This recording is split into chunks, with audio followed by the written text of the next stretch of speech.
Pretend it's not there. What I love about science fiction is the fact that you can take normal human relationships and make them extreme. And so you can kind of explore characters in a deeper way by putting an everyday girl through something extraordinary that everyday girls probably won't go through. So you can really show like sides of human nature that you probably wouldn't be able to see before. Like, you know, if someone has to go through the zombie apocalypse, like that's going to bring out sides of them that they wouldn't necessarily bring out just in the hallways of high school.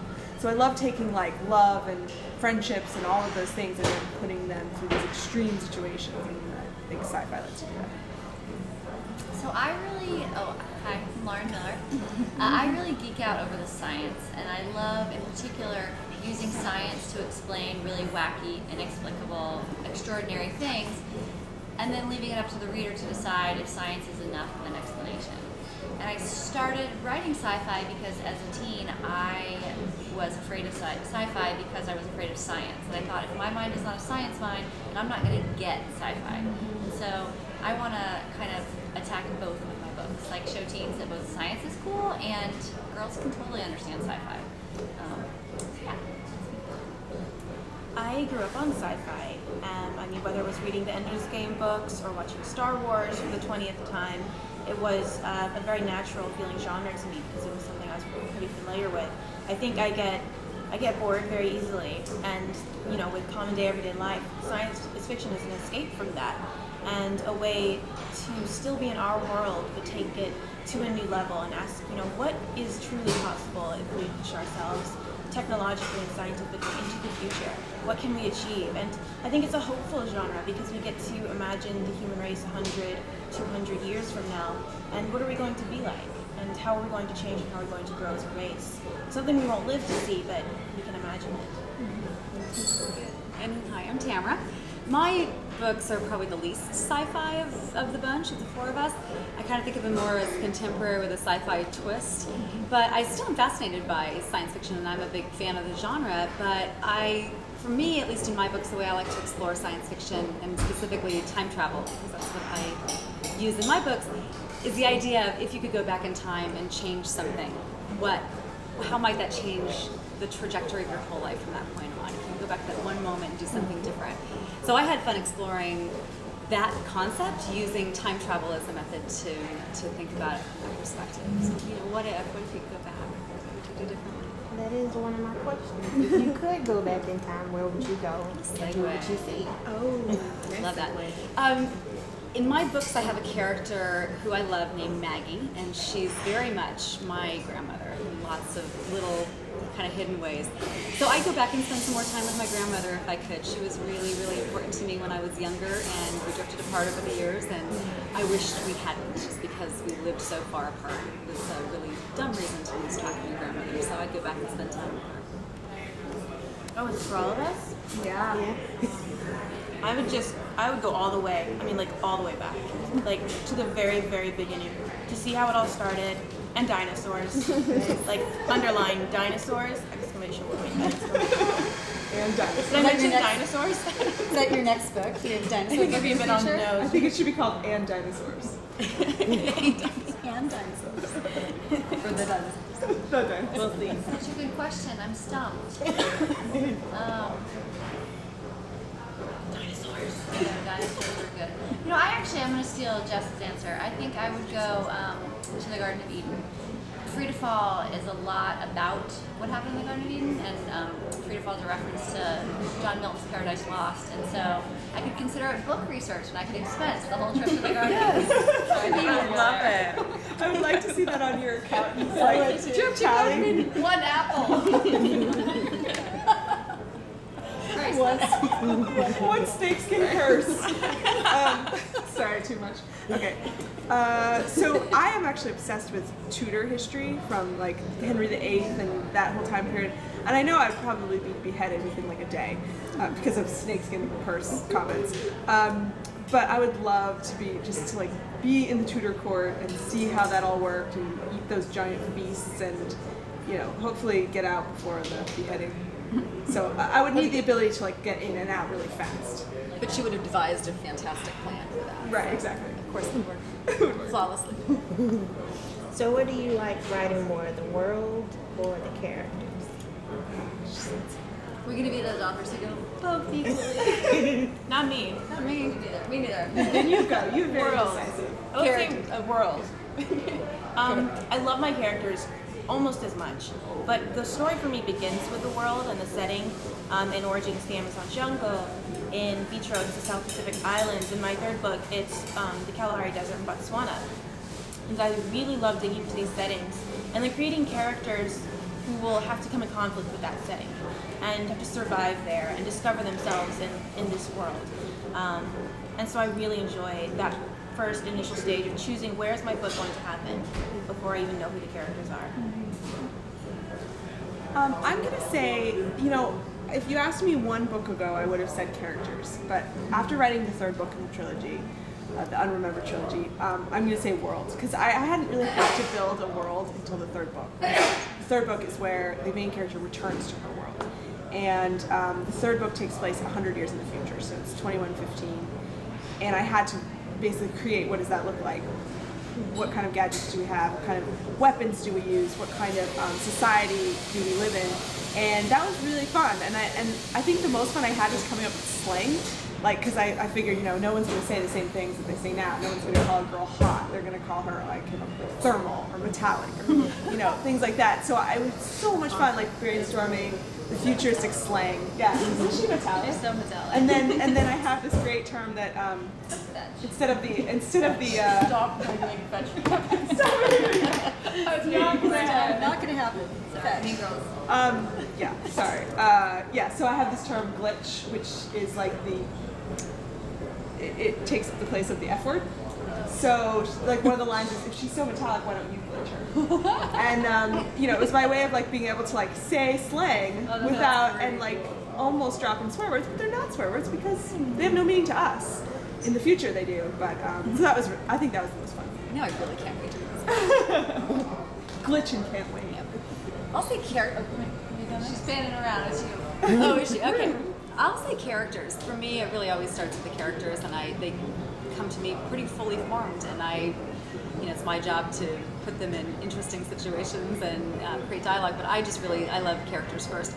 But for mine, they're set in the real world, but there's still some wonderful moments for me as a writer where I just get to disappear into a little cafe in Italy or a beautiful island in Thailand or even in Evanston, Illinois.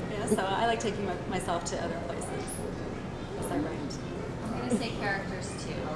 I really like the science because I try to ground my books with like real life science so that people think it is actually happening.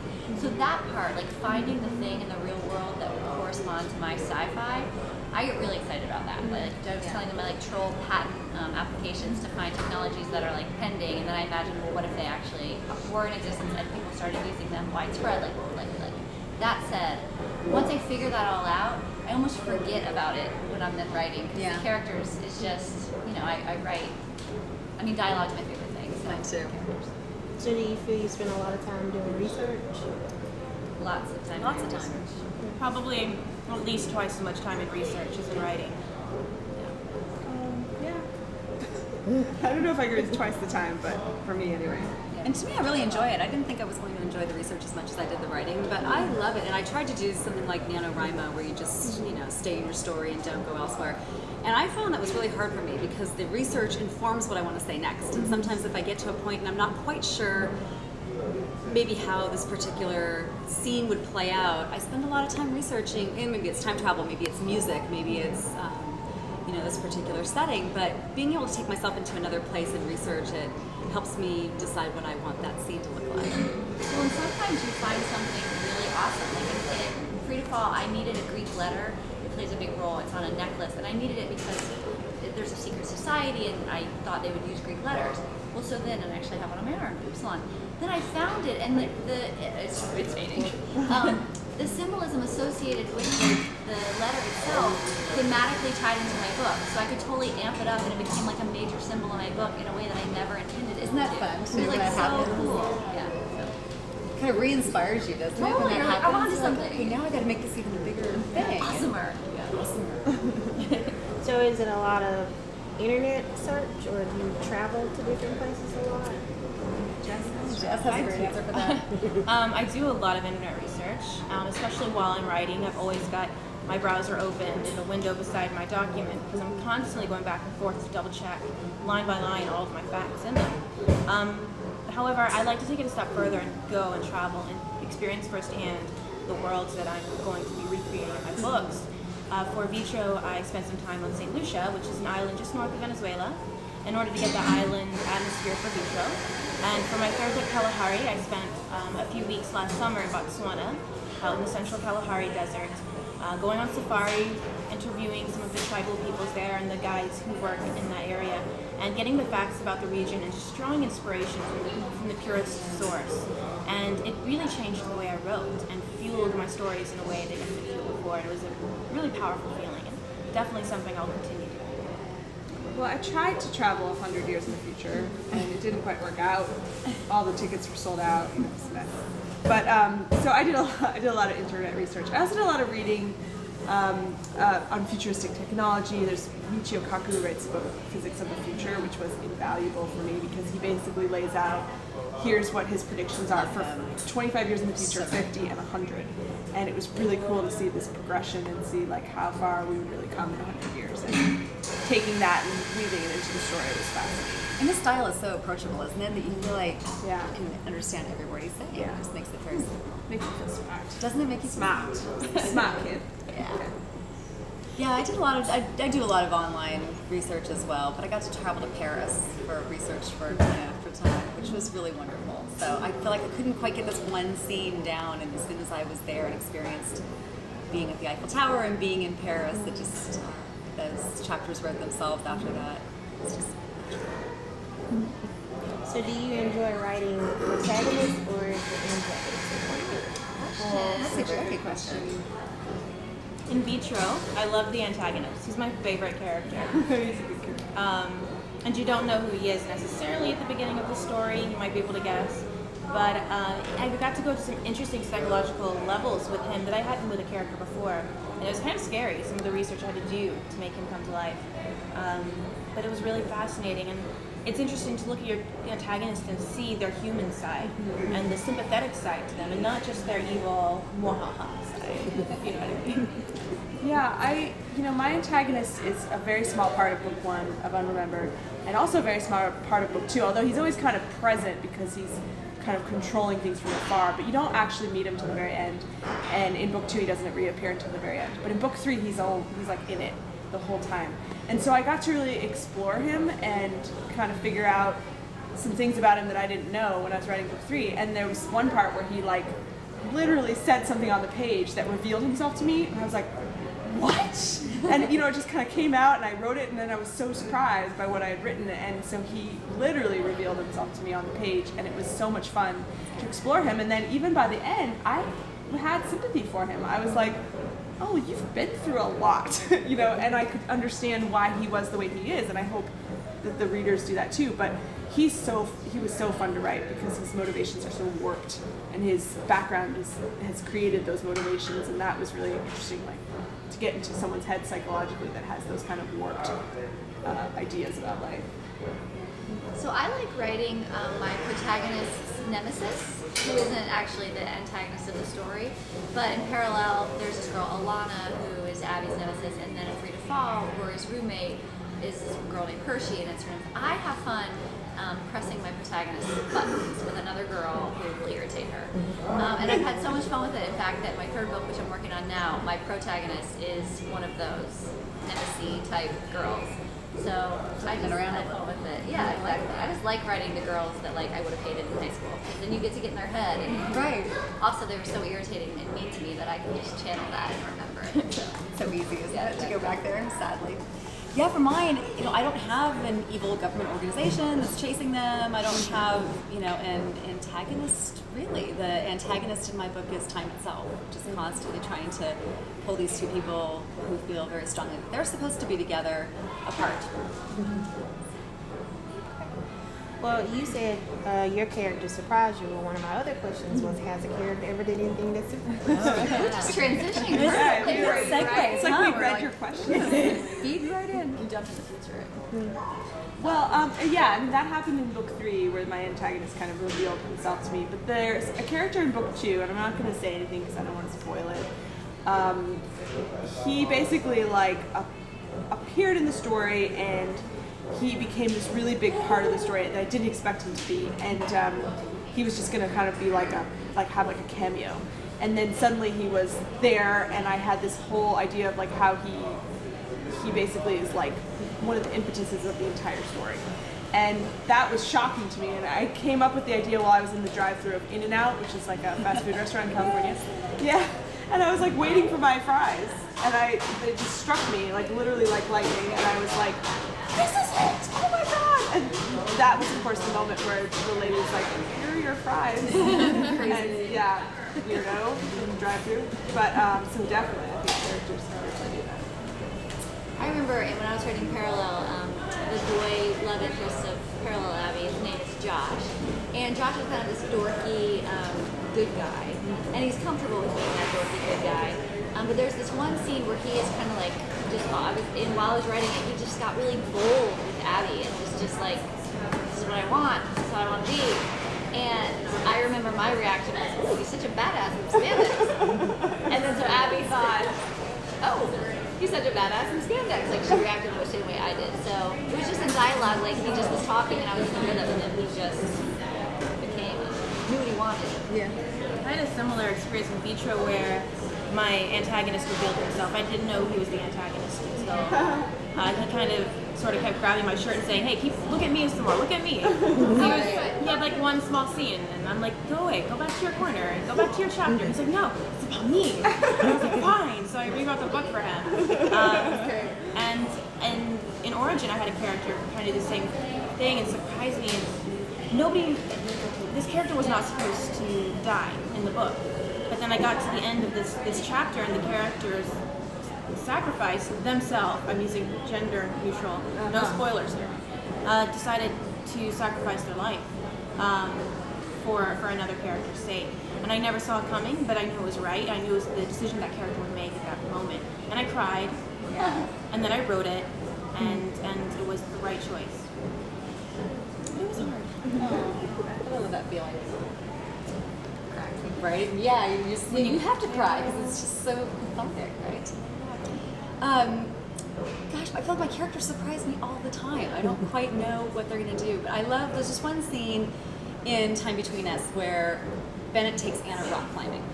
And she's completely out of her element, and I loved that. I loved putting her, she's a strong girl, she is confident, but here she is on the face of a rock doing something she's never done before, and she's totally out of her element.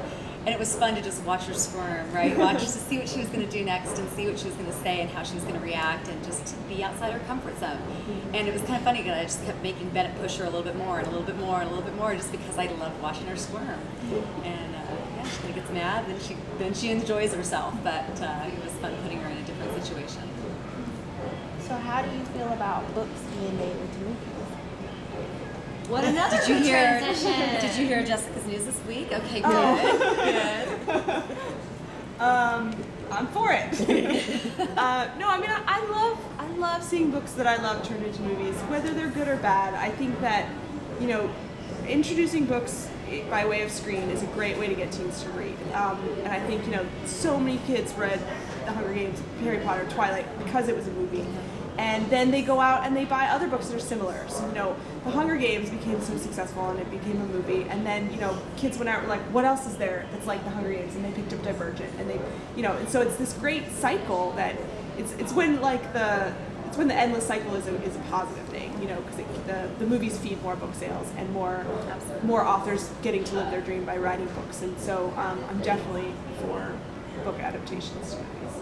I think something important that I want to see in book to movie adaptations is filmmakers have to please the fans that exist before they please new fans. They have to please the readers of the book. And I think that determines whether an adaptation succeeds or fails. If you look at The Hunger Games, they pleased almost all of these readers who had read the book and loved it. And they stayed true to them first. And so they're the ones who evangelized the movie, Yeah. brought in the new people. And there have been movies who completely change, or even just change just enough that the fans are dissatisfied. And once you lose them, you've lost your core audience. So that's the number one thing I look for in film, in book to film adaptations. Yeah, both well said. And I love seeing books come to life on the screen too as a reader. I'm really excited about the new contemporary books that are coming to the screen, Yes. like The Fault in Our Stars and If I Stay. If I And Stay, yeah. both of those are two of my favorite books. So I'm so excited as a viewer and a reader to see them on the big screen. But I hope they do start a trend toward more contemporaries being made into films, because I think there's so many great contemporary books out there that would make great movies as well. Maybe not as as running for your life, as action-packed as some of the ones that have made it so far, but they're still beautiful movies. Beautiful books. There have been some great ones already. Already. Perks of Being a Wallflower. Perks was so great. Spectacular Now. Spectacular Now was one of my favorites in books.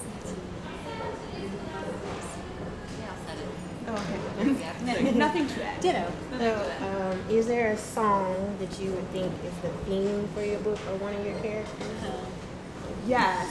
The second book, the theme of the entire second book is Treacherous by Taylor Swift. And I listened to that. There's two characters in the book, and they have a very treacherous relationship. And the lyrics of that song just fit them so perfectly that I ended up listening. When I was stuck on that book, which was many a times, I would go for long walks and I would play that on repeat, just over and over and over. And I would, like, the scenes would come alive for that song. And I still can't listen to that song without thinking about these dynamics between them and this push and pull that they had. So that's the one. Yes, for Free to Fall, the Ray LaMontagne song Within You, I played while listening to it. I'm a huge Ray LaMontagne fan. Generally, with this song, the lyrics it's talking about, the answer is within you is the refrain. And in Free to Fall, the still small voice within that we all hear has been labeled as psychosis, and my protagonist begins to listen to the voice and realize that it is the only thing that can steer her where she needs to go. And so I just love this idea that the answer is within you. And I just love his sexy voice. Yeah, that was my song. For Vitro, I would say it's an instrumental song, a Lux Eterna, and it's been revised in many different ways for many different films and TV commercials, and different adaptations have been done of the song. But I listened to it over and over while writing Vitro. It's instrumental only, but it's a very disturbing song in a lot of ways. I think it's most famous for being a Requiem for a Dream. And it's a very jarring song, and it goes perfectly with a lot of the themes in Vitro and with Sophie's journey. And the song was so influential as I was writing that I named one of the characters in the book Lux after that song. Oh, really? I don't think I've heard that yet. That is cool. Learning something even on I know. I didn't think full there was anything new we could learn about you, Khoury. Music plays a huge role in my books, so I have a lot of songs and playlists, and many songs are close to my heart. But the one that really, and I'll go with Time Between Us, the one that's kind of the anthem for Time Between Us is Counting Crows, Anna Begins, which I listen to over and over and over again, and it tells a beautiful story about this guy who kind of is cocky and thinks that he's got it all figured out, and slowly this girl kind of chips away at him. And one of my favorite lines is, every time she sneezes, I believe it's love, and I'm not sure I'm ready for this sort of thing. So that's kind of this, how love can take you by surprise and knock you off your feet, even if you think that it's the last thing that could happen to you. Is there anything in the process to being published that you would do differently? Process of Your getting published for questions the are first really time. good. These are totally great. new. I love this. I'll go. I think so. You guys can think. If I could go back to Origin and that first draft, I would revise it because I didn't originally. I wrote the first draft of Origin in a month, and I may have gone through it like once or twice and changed a few like spelling errors. But I was so excited about the book and so naive about the process that I just sent it to people, to agents, without having any critique on it, without having a second draft or anything. And I was very fortunate to get an agent with that first draft. An agent who said, no, this is the first draft, but I will help you with it. And I think we can turn this into something we can sell. And so I was very lucky to have that opportunity. But I would definitely go back and maybe take at least another month to work on it some more and maybe save myself some embarrassment. Oh, I'm sure it wasn't embarrassing. It turned out great. But thank you. Mine's almost the opposite. I feel like when I first got my book deal and started working with my editor, I made life so much harder on myself than I think I needed to. I think I was looking for anything that was wrong, and I was so open to getting advice from somebody, finally, because I felt like I'd been in my own little bubble, right? Just desperate for someone to tell me what was working and what wasn't. So when I had that, I was so excited about it. I kind of broke things that weren't broken to begin with instead of fixing things. So I remember like I sent her a draft, the first revision, and it was longer than the original document. Like, I think revision, you're supposed to get it shorter and not add a bunch of stuff. So yeah, I think I just made it much harder on myself than I needed to. It's a good question. I think it's hard because everything that happened, I would not change the outcome. So I'm worried if I tinker with the beginning. Take it too literally, Laura. Well, because I would go with what Jess said. I was similar. I mean, I wrote Parallel in 100 days. I did it as an experiment, something I called Embracing the Detour. The detour being the birth of my first child. And I wrote it over maternity leave, and I blogged about it. And an agent emailed me and asked to read the manuscript, and I sent it off to her because I didn't want to miss the chance, but also because I was done with it. I don't think I'd read it. I was just whatever. And thankfully, she wanted to represent me. She said, I think it needs some work, but like I would love to represent this project. I would love to revise it, but I worry that if I had revised it, I would have tried to find a more senior agent. And my agent is the best thing that has happened to me. I thank God for my agent. I would be with her forever. So if I had tried to get a better agent, I think I'd be less happy. So maybe our meeting today was good in that sense. But yes, I definitely sent it off way before. I mean, I look back at it now, that draft, it's like, if you just read it, you wouldn't have said it. Oh, you still have that draft? See, I think I burned my early drafts. No one should see it. I had like 3-word sentences because like in blogs sometimes you're like, and yet, period. So I did that in the manuscript. It was bad. I was tired. The thing I would do differently is I would befriend more authors earlier on in the process. I didn't realize that you needed other authors around to keep yourself sane and to help you figure out this crazy publishing world. I didn't make my first author friend until about 2 weeks before my first book was out. And it was such a relief to like sit down with someone and realize, oh my God, you worry about the same things I worry about, and you think you're terrible too. And I think if I had someone earlier on to like help with the query process and the submission process to like just talk to, I think it would have kept me more sane and it helped minimize my anxiety. And our husbands would have been really happy about that. Yeah, my husband would have liked that too. Okay, this is a random question. If you could be any tree, what would you be and why? Any tree. Okay, I would be an aspen tree, and that's only because. Right away. Do they advise them? Well, probably better eyes than I do. weirded out right now when I went like this. They look the ones with the little eyes on them. Doing this to me. When I was a teenager, I was a camp counselor every summer. It was my best years of my life. And they all had us pick out. We had to have camp names. We weren't allowed to go by our real names. It was part of like the fun. The kids always trying to guess your real name. So my camp name was Aspen because I was from Colorado, and so I just thought that was cute. So I still have friends today who think it's weird to call me Jessica. Like they call me Aspen since they're from camp. So I'd be an Aspen. Can you call you Aspen from now on? That's so trendy. No, you may not. Can I call you Tree Trunk? I think I would be a Christmas tree because Christmas trees get to get super fancy. They're all dressed up. And all dressed up. They have lights on me. So the only problem is the whole you have to cut it to get it decorated. So maybe I'd be like a Christmas tree that's not cut down but decorated for Christmas. Like a square. Yeah, exactly. I would be a plastic tree. Plastic tree. Sorry, we're getting a little punchy. Maybe so. This question has brought out the humor.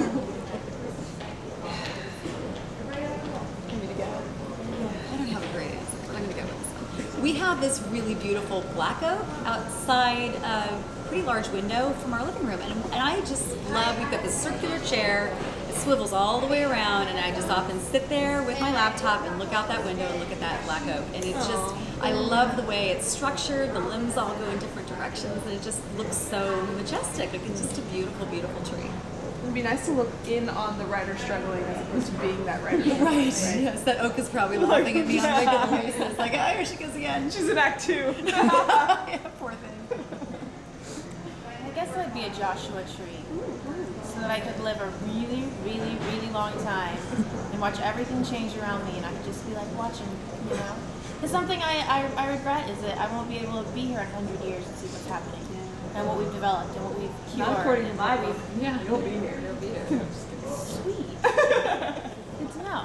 If not for that, I think a Joshua tree would be fun. Because I'd just be like this eternal, gnarled old thing watching. Is there any question you wish interviewers would ask you? Ah. What is that question and the answer to that question? Ah, that's hard. Whoa. I feel like we get so many different kinds of questions, especially this one. This was great. I can't think of anything like. I wish they'd ask me.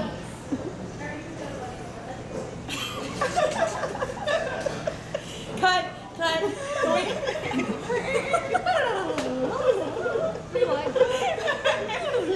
Your rewind was epically better than mine. I went.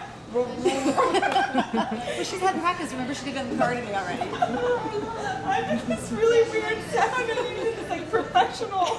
I rewind my life a lot. With sound effects. Okay. Okay, I thought of this guy going silly people.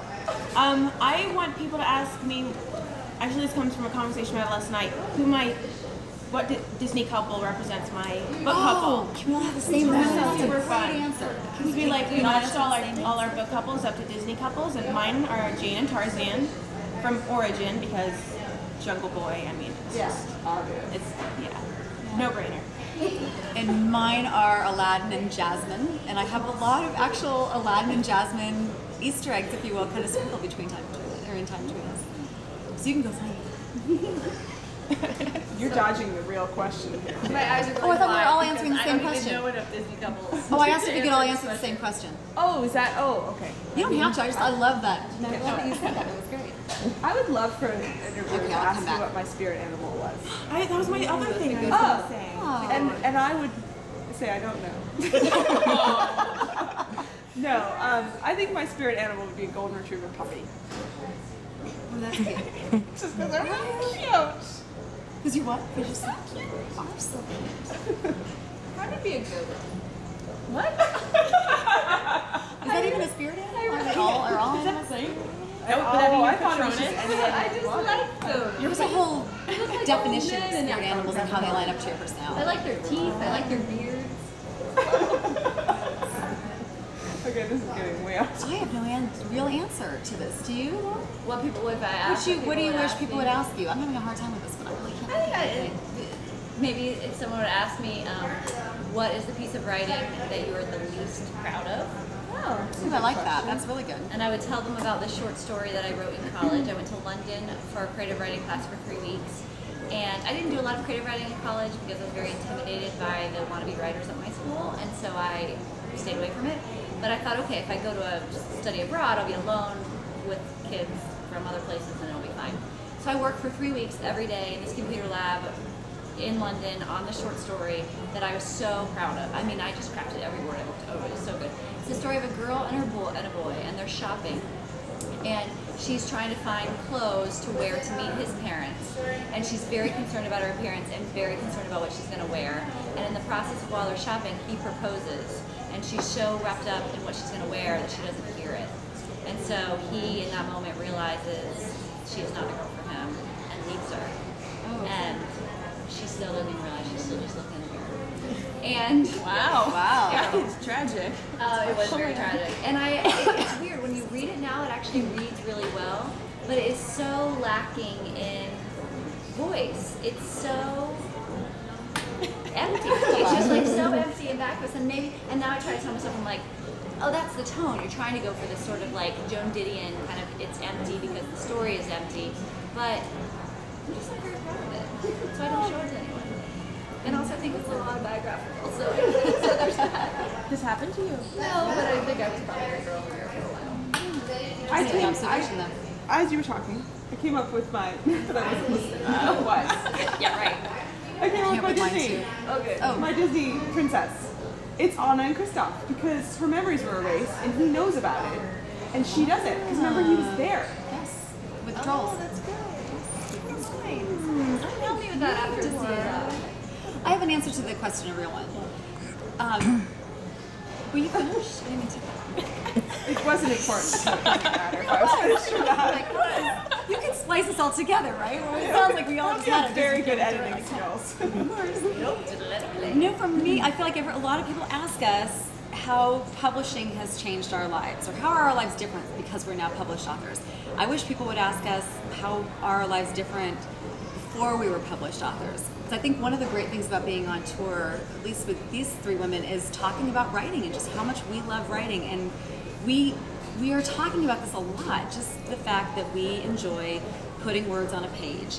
And even if people never see those words, even if they're just for us and just kind of our cathartic exercise and what we do to express ourselves, words have changed us in some pretty amazing ways. And just on this tour, it's just that discussion's opened up the door for us to talk about a number of ways that just being able to write and express yourself in words has changed our lives. And it means a lot to us. Oh, you did. You're like, these people, they're done. I gotta get out of here. No, because I know we have to do the other part. We so do I have think to this actually is good. The other Like an thing. event, so- Are we late down there? Yeah, 4 we're minutes. okay. I'll be like right on time. Thank you, Latoya. Those were